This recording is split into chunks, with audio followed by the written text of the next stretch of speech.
34 സങ്കീർത്തനം വാക്യപ്രതിവാക്യമായി വായിച്ച് നമുക്ക് കർത്താവിനെ മഹത്വപ്പെടുത്താം. Reading from the Psalms 34.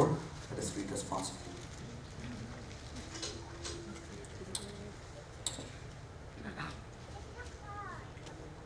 വായിച്ചു തുടങ്ങുന്നു. ഞാൻ യഹോവയെ എല്ലാ കാലത്തും വാഴ്ത്തും, അവന്റെ സ്തുതി എപ്പോഴും എന്റെ നാവിന്മേലിരിക്കും. എന്നോട് ചേർന്ന് യഹോവയെ മഹിമപ്പെടുത്തുവീൻ, നാം ഒന്നിച്ച് അവന്റെ നാമത്തെ ഉയർത്തുക.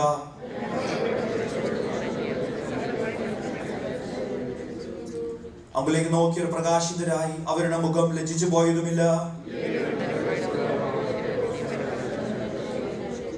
യഹോവയുടെ ദൂതൻ അവന്റെ ഭക്തന്മാരുടെ ചുറ്റും പാളയം ഇറങ്ങി അവരെ വിടുവിക്കുന്നു.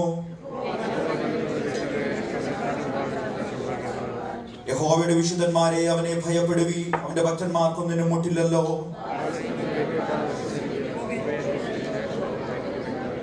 മക്കളെ, വന്ന് എനിക്ക് ചെവി തരുവീൻ, യഹോവയുള്ള പഥ്യയെ ഞാൻ ഉപദേശിച്ചു തരാം.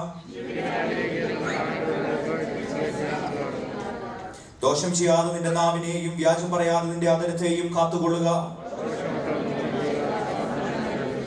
യഹോവയുടെ കണ്ണ് നീതിമാന്മാരുടെ മേലും അവന്റെ ചെവി അവരുടെ നിലവിളിക്കും തുറന്നിരിക്കുന്നു.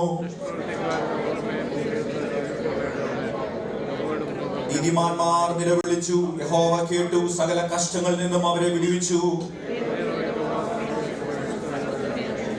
നീതിമാന്റെ അനർത്ഥങ്ങൾ അസംഖ്യമാകുന്നു, അവയെല്ലാറ്റിൽ നിന്നും യഹോവ അവനെ വിടുവിക്കുന്നു. അടുത്ത 2 വാക്യം നമുക്ക് ഒന്നിച്ചു ചേർന്ന് വായിക്കാം. അനർത്ഥം ദുഷ്ടനെ കൊല്ലുന്നു, നീതിമാനെ പകയ്ക്കുന്നവർ ശിക്ഷ അനുഭവിക്കും. യഹോവ തന്റെ ദാസന്മാരുടെ പ്രാണനെ വീണ്ടുകൊള്ളുന്നു, അവനെ ശരണമാക്കുന്നവരാരും ശിക്ഷ അനുഭവിക്കില്ല. നൽകപ്പെട്ട സങ്കീർത്തനത്തെ ഓർത്ത് അല്പസമയം നമ്മുടെ കരങ്ങളിൽ സ്തുതിച്ചാട്ടെ. ഹല്ലേലൂയ. പരിശുദ്ധ പിതാവേ, നല്ല സമയത്തിനായി ഞങ്ങൾ സ്തുതിക്കുന്നു. അനുഗ്രഹിക്കട്ടെ. ഞായറാഴ്ച ദിവസം അങ്ങയുടെ സന്നിധിയിൽ വന്നു അങ്ങയുടെ നാമത്തെ ഉയർത്തുവാൻ വീണ്ടും ഒരു അവസരം കൂടെ നൽകിയല്ലോ. സങ്കീർത്തനത്തിലൂടെ അങ്ങ് ഞങ്ങളോട് സംസാരിക്കുന്നത് അങ്ങ് പ്രാർത്ഥന കേട്ടതിനായി സ്തോത്രം. യേശു ക്രിസ്തുവിന്റെ നാമത്തിൽ തന്നെ.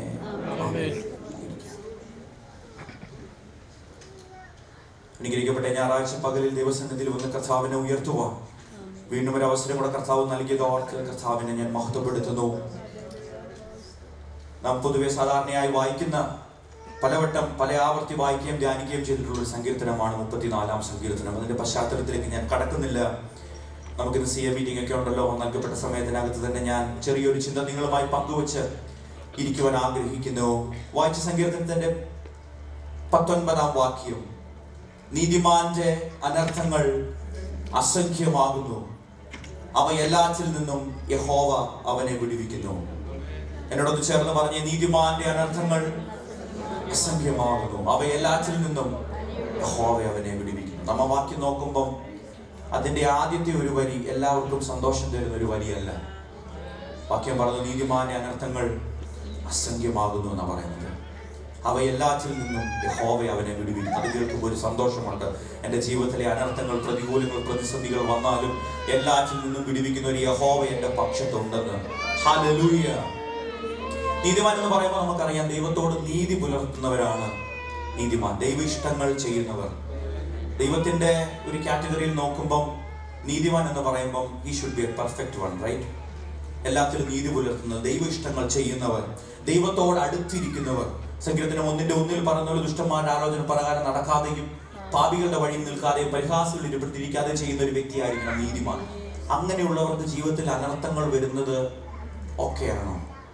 നമ്മൾ പലപ്പോഴും പണ്ടൊക്കെ ഇങ്ങനെ ഒരു പറച്ചിലുണ്ടായിരുന്നു, ദൈവിഷ്ടം ചെയ്ത് പള്ളി കാര്യങ്ങളിൽ ദശാംശം കൊടുത്ത് പള്ളി കാര്യങ്ങളിൽ ഏറ്റവും കൂടുതൽ അടുത്തിരിക്കുന്ന വ്യക്തികൾക്ക് സാധാരണ എന്തുണ്ടാവാറില്ല, കഷ്ടതയും പട്ടിണി അങ്ങനെയുള്ള ബുദ്ധിമുട്ടുകളൊന്നും ഉണ്ടാകാറില്ല എന്ന് പൊതുവെ ഒരു പറച്ചിൽ പണ്ടുണ്ടായിരുന്നു. പക്ഷെ നാം വചനം ശ്രദ്ധിക്കുമ്പോൾ, ചരിത്രം നോക്കുമ്പോൾ കാണുന്നത് ഏറ്റവും കൂടുതൽ കഷ്ടതകളും ബുദ്ധിമുട്ടുകളും പ്രതികൂലങ്ങളും വന്നിട്ടുള്ളത് നീതിമാന്റെ ഭവനങ്ങളിലാണ്. പലപ്പോഴും നമ്മൾ ചിന്തിക്കാറുണ്ട് എന്തുകൊണ്ടാണ് അങ്ങനെ വരുന്നതെന്ന്, അല്ലേ? വിശുദ്ധ വേദപുസ്തകം നോക്കുമ്പോൾ നമുക്ക് കാണാം, യോബിന്റെ ജീവിതം നോക്കിയാൽ ഏറ്റവും കൂടുതൽ കഷ്ടത അനുഭവിച്ച മനുഷ്യൻ. വചനം പറയുന്നത് അവനെ പോലെ നിഷ്കളങ്കനും നേരുള്ളവനും ദൈവഭക്തനും ദോഷവിട്ടകലുന്നുമായ ഒരു മനുഷ്യൻ, അല്ലേ? ഇത് ആരോട് പറഞ്ഞാന്നറിയാവോ? യഹോവ സാത്താനോട് പറഞ്ഞതാണ്. കർത്താവിന്റെ ഗുഡ് ബുക്കിൽ ലിസ്റ്റുള്ള ഒരു വ്യക്തിയാണ് യോബ്. അങ്ങനെയുള്ള യോബിന്റെ ജീവിതത്തിൽ ദൈവം അനുവദിച്ച കഷ്ടതകൾ വന്നു. മറ്റൊരു വ്യക്തിയെ നോക്കിക്കഴിഞ്ഞാൽ സക്രിയാവ് എലിസബത്തും. സക്രിയാവിനെ നോക്കിക്കഴിഞ്ഞാൽ കുടുംബ പാരമ്പര്യം നോക്കിക്കഴിഞ്ഞാൽ പള്ളി അല്ലെ, പൗരോഹിത്യ കുടുംബമാണ്. പറയുമ്പോൾ പള്ളിയുടെ കാര്യങ്ങൾ ഏറ്റവും ബെസ്റ്റ് നന്നായിരിക്കുന്നവർ. വചനം പറയുന്നത് ലൂക്കോസിന്റെ സുവിശേഷം ദൈവകൽപ്പനകളിലും ന്യായങ്ങളിലും കുറ്റമില്ലാത്തവരായി നടക്കുന്നവർ എന്ന് സാക്ഷ്യമുള്ള ഒരു കുടുംബമാണ് സക്രിയാവിന്റെയും എലിസബത്തിന്റെ. അങ്ങനെയുള്ളവരുടെ ജീവിതത്തിൽ കഷ്ടത വന്നു. ചില വർഷത്തെ ഡിലേ ഉണ്ടായി കർത്താവിന്റെ ഒരു വലിയ അത്ഭുതം കാണുവാൻ. പുറമെ നിന്ന് ലോകം നോക്കുമ്പോൾ പറയും കർത്താവിന്റെ കാര്യങ്ങളിലൊക്കെ ഏറ്റവും കൂടുതൽ അടുത്തിരിക്കുന്നവരല്ലേ, നിങ്ങൾക്ക് ഒരു കുറവും വരുന്നില്ല, ലോകം പകയ്ക്കുവാൻ തുടങ്ങി. പക്ഷെ ലോകം നോക്കുമ്പോൾ ലോകം പറയും ദൈവത്തിന്റെ ഏറ്റവും വലിയ ദാനമാകുന്ന തലമുറ നിങ്ങൾക്കില്ലല്ലോ. ലോകം പലപ്പോഴും കുത്തി നോവിക്കാനുള്ള സാധ്യതകളുണ്ട്. അങ്ങനെയുള്ള ഒരു കഷ്ടത സക്രിയാവിന്റെയും എലിസബത്തിന്റെ കുടുംബത്തിലും വന്നില്ലേ? പക്ഷേ ഈ ചരിത്രങ്ങളൊക്കെ വചനം പഠിക്കുമ്പോൾ നമുക്കൊന്നറിയാം, ഇന്നത്തെ കഷ്ടത കൊണ്ട് നമ്മൾ തീരുകയല്ല. ഇന്നലെ കർത്താവിന്റെ ദാസൻ പറഞ്ഞതുപോലെ സൂര്യാസ്തമനം ഒന്നിന്റെയും അവസാനമല്ല, അത് മറ്റൊന്നിന്റെ തുടക്കമാണ്. ഒരു സൂര്യൻ അസ്തമിച്ചാൽ അപ്പുറത്തൊരു സൂര്യോദയമുണ്ട്. ഇന്നത്തെ ജീവിതത്തിലെ കഷ്ടത മുൻപിൽ നമുക്ക് പതറാതെ ഉറപ്പോടൊന്ന് പറയാൻ പറ്റണം, ഇന്നത്തെ എന്റെ കഷ്ടത നാളത്തെ ഒരു വലിയ സാക്ഷ്യമാണ്. അനേകരെ വീണ്ടെടുക്കുവാൻ പറ്റുന്ന ഒരു സാക്ഷ്യമാക്കി കർത്താവ് അത് മാറ്റും. ഹല്ലേലൂയ. ദൈവവചനം നോക്കുമ്പോൾ കഷ്ടതകളുടെ ആവശ്യകതയും അതോടൊപ്പം ചേർന്നുള്ള ദൈവത്തിന്റെ ഉദ്ദേശവും വചനം പറയുന്നുണ്ട്. ഒന്ന് രണ്ട് വാക്യങ്ങൾ നിങ്ങളുടെ ചിന്തയിലേക്ക് കൊണ്ടുവരാൻ ആഗ്രഹിക്കുന്നു. 2 കൊരിന്ത്യർ ലേഖനം 4-ാം അധ്യായം 17. നമുക്കെല്ലാം അറിയാവുന്ന സാധാരണ നാം പറയുന്ന വാക്യങ്ങളാണ്. നൊടി നേരത്തേക്കുള്ള ഞങ്ങളുടെ ലഘുവായ കഷ്ടം അത്യന്തം അനവധിയായി തേജസ്സിന്റെ നിത്യഘനം ഞങ്ങൾക്ക് കിട്ടുവാൻ ഹേതുവാകുന്നു. നമ്മുടെ ജീവിതത്തിൽ കഷ്ടത വരുമ്പോൾ നമുക്ക് അതൊന്നോർത്ത് കർത്താവിന് നന്ദി പറയാൻ പറ്റുമോ? കർത്താവെ, എന്റെ ജീവിതത്തിൽ ഇന്ന് കഷ്ടത വന്നെങ്കിൽ അത് വലിയ ഒരു തേജസ്സിന്റെ നിത്യഘനം ഞങ്ങൾക്ക് കിട്ടുവാൻ അത് ഹേതുവാകുന്നുവെങ്കിൽ ഞങ്ങൾ അതിന് നന്ദി പറയുന്നു. പാട്ടുകാരൻ പറഞ്ഞ പോലെ എല്ലാ തോൽവികൾക്കും നാഥ നന്ദി, നിന്നോടൊന്നുകൂടെ നടുക്കുവാൻ ഇടയായി തീർന്നല്ലോ. എത്ര പേർ കർത്താവിന് കഴിഞ്ഞ കാലങ്ങളിൽ നമ്മുടെ ജീവിതത്തിൽ വന്ന കഷ്ടതയ്ക്ക് നന്ദി പറയാൻ പറ്റുന്നുണ്ട്? ഹല്ലേലൂയ. റോമലേഖനത്തിൽ ഇപ്പുറം ഒരു വാക്യമുണ്ട്, കഷ്ടത സഹിഷ്ണുതയും സഹിഷ്ണുത സിദ്ധതയും സിദ്ധത പ്രത്യാശയും ഉളവാക്കുന്നു എന്നറിഞ്ഞ് നാം കഷ്ടങ്ങളിൽ പ്രശംസിക്കുന്നു. നമ്മുടെ കഷ്ടത്തിലൊന്നും പ്രശംസിക്കാൻ പറ്റുമോ? പ്രസംഗിക്കാൻ എളുപ്പമോ? പക്ഷെ ജീവിതത്തിൽ കഷ്ടത വരുമ്പം അതിനകത്ത് നിന്ന് കർത്താവിനെ ഒന്ന് പ്രശംസിപ്പാൻ, കർത്താവിനെ ഒന്ന് ഉയർത്തുവാൻ പലപ്പോഴും പാടാം. യാക്കോബിന്റെ ലേഖനത്തിൽ പറഞ്ഞ എന്റെ സഹോദരന്മാരെ, നിങ്ങൾ വിവിധ പരീക്ഷകളിൽ അകപ്പെടുമ്പോൾ നിങ്ങളുടെ വിശ്വാസത്തിന്റെ പരിശോധന സ്ഥിരത ഉളവാക്കുന്നു എന്നറിഞ്ഞ് അത് അശേഷം സന്തോഷം എന്നെണ്ണുവിൻ. വചനത്തിൽ നാം കാണുന്നു പല രീതിയിലും കഷ്ടത വരുമ്പോൾ ആ കഷ്ടത നമ്മളെ തകർത്ത് കളയുവാനല്ല, അത് നമ്മളെ പണിയുവാനാണ്. ഹല്ലേലൂയ. വിശ്വാസത്തിന്റെ പരിശോധന നമ്മുടെ ജീവിതത്തിൽ വരുമ്പോൾ ഒന്നിനു പുറകെ ബുദ്ധിമുട്ടുകൾ, പ്രയാസങ്ങൾ, പ്രതികൂലങ്ങൾ ജീവിതത്തിൽ ആഞ്ഞടിക്കുമ്പോൾ നാം പലപ്പോഴും ഓർത്ത് കർത്താവിനോട് നന്ദി പറയണം. കർത്താവേ, ഒരു കാര്യം ഒന്ന് ശ്രദ്ധിച്ചേ, കഴിഞ്ഞ വർഷങ്ങൾക്ക് മുമ്പിലുള്ള പല കഷ്ടതകളും നമ്മുടെ ജീവിതത്തിൽ വന്നത് ഇന്നൊരു അനുഗ്രഹത്തിന് അത് കാരണമായി തീർന്നിട്ടില്ലേ? ഒന്ന് ചിന്തിച്ച് നോക്കിക്കേ. പലപ്പോഴും ചില ജോലി കിട്ടാതിരുന്നത് പാസ്റ്റർ അത് നല്ലതിനായിരുന്നു എന്ന് പറയാൻ കഴിഞ്ഞിട്ടില്ലേ? അല്ലെങ്കിൽ ചില എക്സാം പാസ്സാവാതിരുന്നത് കർത്താവെ അത് നല്ലതിനായിരുന്നു, it was for a good purpose according to the will of God. കർത്താവിന്റെ ഹിതത്തിനനുസരിച്ച് മുന്നോട്ട് നീങ്ങുവാൻ ചില ജോലി നമുക്ക് കിട്ടാതിരിക്കുന്നത് നല്ലതാണ്. എത്ര പേർക്ക് അതിന് രാമൻ പറയാൻ പറ്റും? ഒരുപക്ഷെ നല്ലൊരു ജോലി കിട്ടി, കുറച്ച് പൈസയായി, ഒരു ജോലിയിലേക്ക് പ്രവേശിച്ച് കർത്താവിന്റെ വഴികളിൽ നിന്ന് വിട്ടുമാറുന്നതിനേക്കാൾ ഉപരിയല്ലേ ആ ജോലി കിട്ടാതിരുന്ന കർത്താവിന്റെ ഹിതത്തിനനുസരിച്ച് മുന്നോട്ട് നീങ്ങുന്നത്? ജീവിതത്തിൽ കഷ്ടത വരുമ്പോൾ അത് നന്നായി എന്ന് പറയുവാൻ എത്ര പേർക്ക് കഴിയുന്നുണ്ട്? പരീക്ഷകൾ വരുമ്പോൾ നമ്മൾ ഒന്ന് ഓർക്കുക, ഈ പരീക്ഷ ദൈവം അനുവദിക്കുന്നതാണ്. ഹല്ലേലൂയ. 1 കൊരിന്ത്യർ ലേഖനം 10:13 പറഞ്ഞ മനുഷ്യർക്ക് നടപ്പല്ലാത്ത പരീക്ഷ നിങ്ങൾക്ക് നേരിട്ടിട്ടില്ല, ദൈവം വിശ്വസ്തനാണ്. നിങ്ങൾക്ക് കഴിയുന്നതിന് മീതെ പരീക്ഷ നേരിടുവാൻ സമ്മതിക്കാതെ നിങ്ങൾക്ക് സഹിപ്പാൻ കഴിയേണ്ടതിന് പരീക്ഷയോടുകൂടെ അവൻ പോക്കുവഴിയും ഉണ്ടാക്കും. പലപ്പോഴും നമ്മൾ പാടാറുണ്ട്, പരീക്ഷ എന്റെ ദൈവം അനുവദിച്ചാൽ പരിഹാരം എനിക്കായി അവൻ ഒരുക്കിയിട്ടുണ്ട്. പാട്ടുപാടി ഞായറാഴ്ച വിടാൻ എളുപ്പം, പക്ഷെ പരീക്ഷയുടെ സമയത്ത് നമുക്ക് അതൊന്നും പാടിയൊന്ന് ആശ്വസിപ്പിക്കാൻ കഴിഞ്ഞിട്ടുണ്ടോ? പരീക്ഷ എന്റെ ദൈവം അനുവദിച്ചാൽ ആ പരീക്ഷ അനുവദിച്ച ദൈവം എനിക്ക് പോക്ക് വഴിയും കണ്ടിട്ടുണ്ട്, അതുകൊണ്ട് ഞാൻ കർത്താവിനെ മഹത്വപ്പെടുത്തുന്നുവെന്ന്. ഹല്ലേലൂയ. എല്ലാവർക്കും ഉള്ള പരീക്ഷകൾ പലതരത്തിലാകട്ടോ, എല്ലാവരുടെയും ലെവൽ ഒന്നല്ല. അതുകൊണ്ടല്ലേ ശീമോനോട് കർത്താവ് പറഞ്ഞു, ശീമോനെ സാത്താൻ നിങ്ങളെ ഗോതമ്പ് പോലെ മാറ്റേണ്ടതിന് കൽപ്പന ചോദിച്ചു, ഞാനോ നിന്റെ വിശ്വാസം പോയി. കർത്താവിന് ഒരു ഉറപ്പുണ്ടായിരുന്നു, ആ സമയത്ത് എങ്ങാണ് സാത്താൻ പരീക്ഷിക്കാൻ വിടുമായിരുന്നു, ശീമോൻ രണ്ടിൻ്റെ ഒന്ന് ഒളിച്ചോടിയായിരുന്നു അല്ലേ. അതുകൊണ്ടാണ് കർത്താവ് പറഞ്ഞത്, നിന്റെ പരീക്ഷ പോയി പോകാതിരിപ്പാൻ.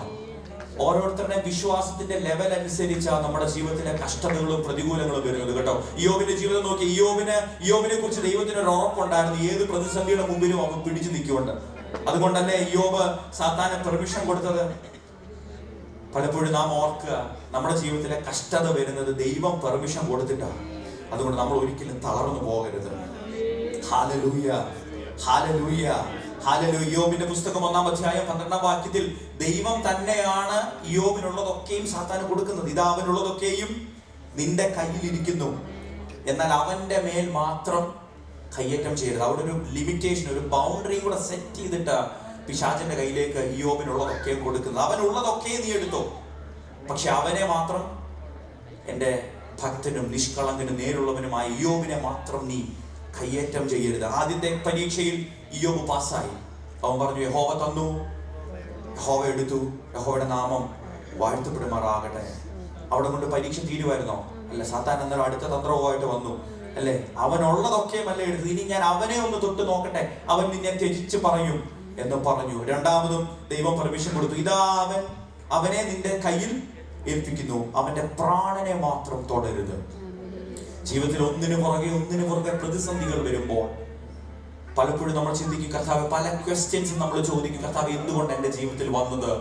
ഒരിക്കലും അങ്ങനെ വരാൻ പാടില്ലായിരുന്നല്ലോ. ഞാൻ കർത്താവിന്റെ കാര്യങ്ങളിൽ മുൻനിന്നല്ലേ, ഞാൻ എപ്പോഴും പ്രാർത്ഥിക്കുന്ന വ്യക്തിയല്ലേ, ഞാൻ എപ്പോഴും നിന്നോട് അടുത്തിരിക്കുന്ന വ്യക്തിയല്ലേ, ദൈവിഷ്ടങ്ങൾ ചെയ്യുന്ന വ്യക്തിയല്ലേ.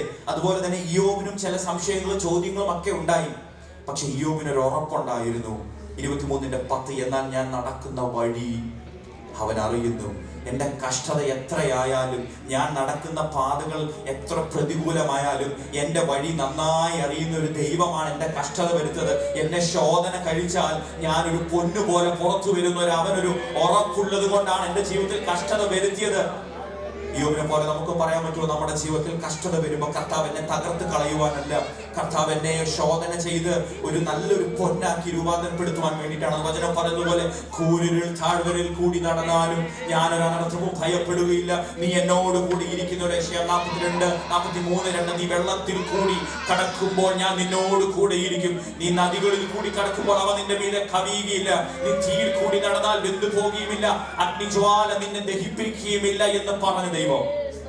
നമ്മുടെ കഷ്ടതയുടെ നടുവിൽ നാം ഒന്ന് ഓർക്കുക, ഈ കഷ്ടത അനുവദിച്ച ദൈവം നമ്മുടെ കൂടെയുണ്ട്.